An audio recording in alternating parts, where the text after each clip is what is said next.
ए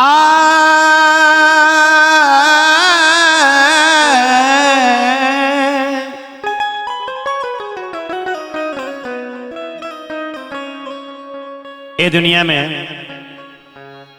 जे जैसन करनी करेला वैसने फल ओकरा मिलेला।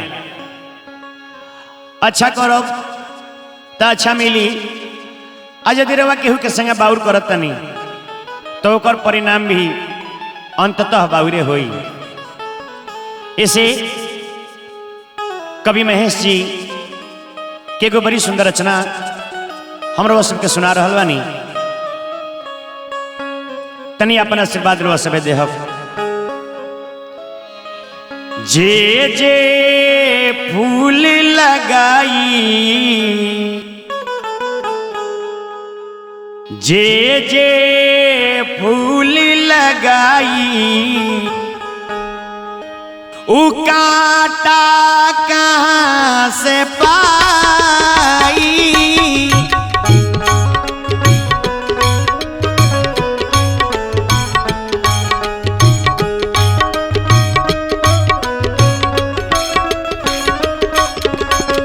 जे जे फूल लगाई, उ कांटा कहाँ से पाई।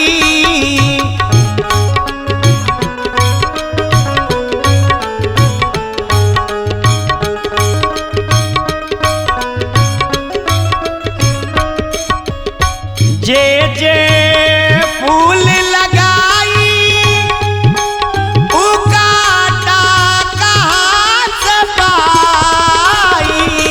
निकू भाई होई है सहारा भगवन,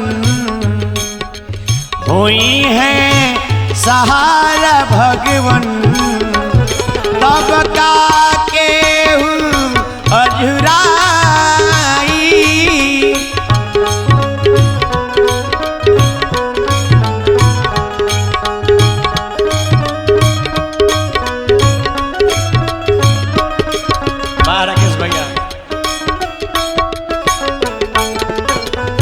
बन रही बन रही।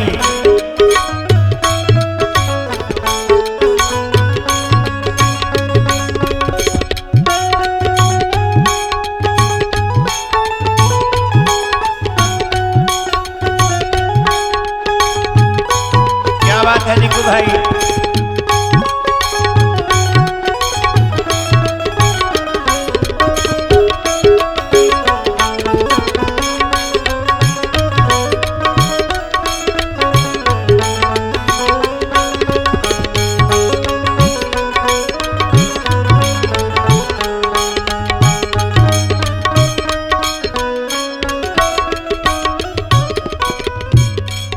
इस संसार में दो प्रकार के लोग होला। केहू बा जे खुद दर्द सह के दूसरा के खुशी देला, आ केहू केहू ऐसनो बा कि अपना खुशी खातिर दूसरा के कोनो भी दर्द देवे के तैयार हो जाला। देखे के मिलेला केहू घरी घरी दीप जलावे, दीप से आग लगावे।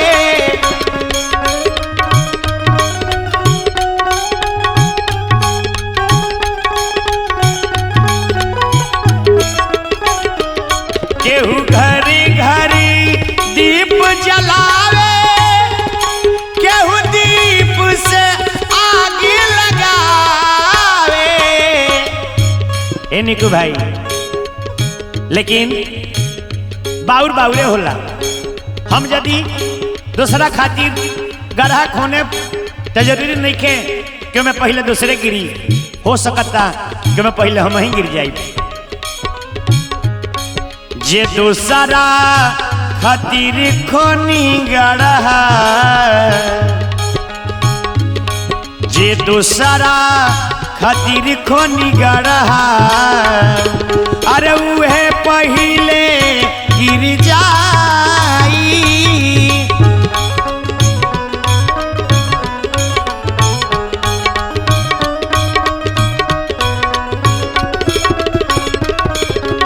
जे जे फूल लगाई उ कांटा कहाँ से पाई।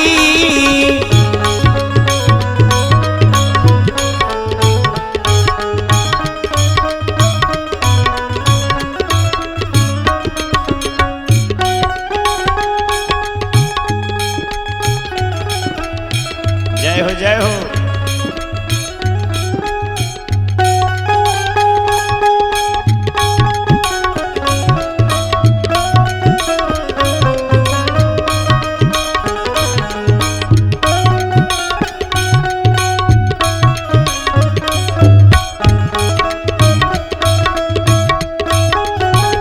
यह बात है राकेश भैया।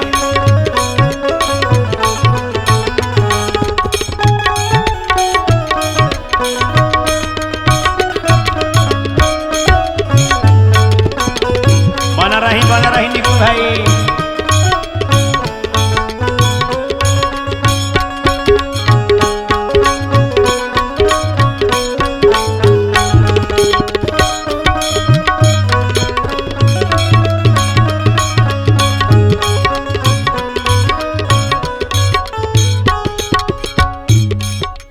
देखिए ये दुनिया में सब है आइल बा तो एक न एक दिन जाए के बा, ये बात सब है जानता। आ तब वो जान के भी आदमी अनजान बनता। जौन काम ना करे के चाहिए वो काम भी आदमी कुछ लालच के चलते, कुछ पैसा के चलते, चाहे कुछ मजबूरी के चलते करता। लेकिन जाए के सबका बा। कभी लिखत नहीं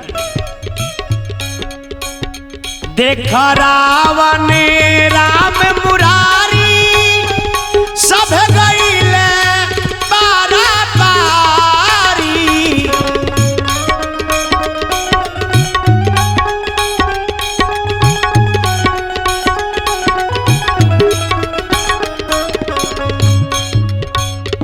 देख रावण राम मुरारी सब गईले पारा पारी। लेकिन अंतर इतने बा, जानते नहीं का? केहू के लोग गरियावे, केहू के लोग गरियावे, केहू के करेला पूजाई।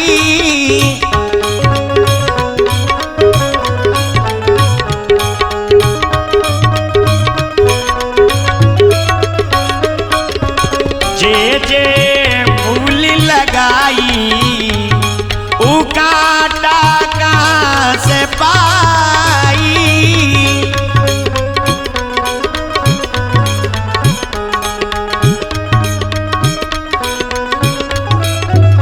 जय हो जय हो।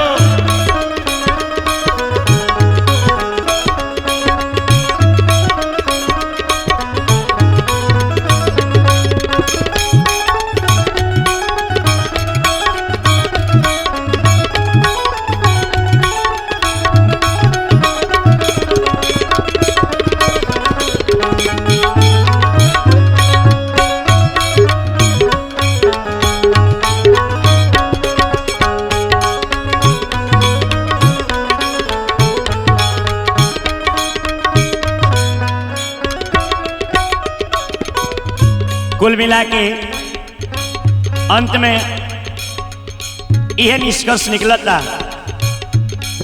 कि भगवान के भजन के सिवा ये दुनिया में दूसर कोनो अवलंबा ना। तुलसी बाबा लिखता नहीं कलि कर्म न भक्ति विवेकु, राम नाम अवलंबन एकू। ऐसे भगवान राम के नाम के भजे के बाद, प्रभु के चरण में नेह लगावे के बाद आखिरी भाव बा सीताराम चरनिया भाजा, राधे श्याम चरनिया भाजा।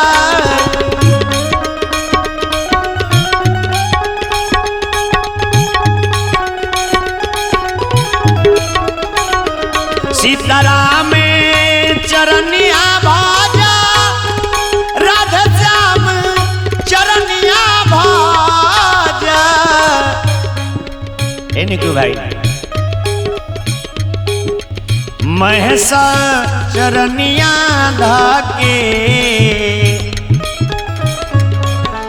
दिलीप चरनिया धाके हर मुँह के से माथ लगाई।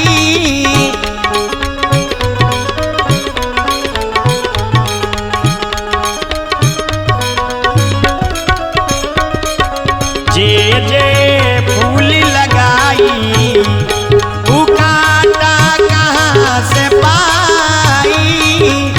होई है सहारा भगवन तब का केहू अधुराई। हुई है सहारा भगवन तब का केहू अधुराई।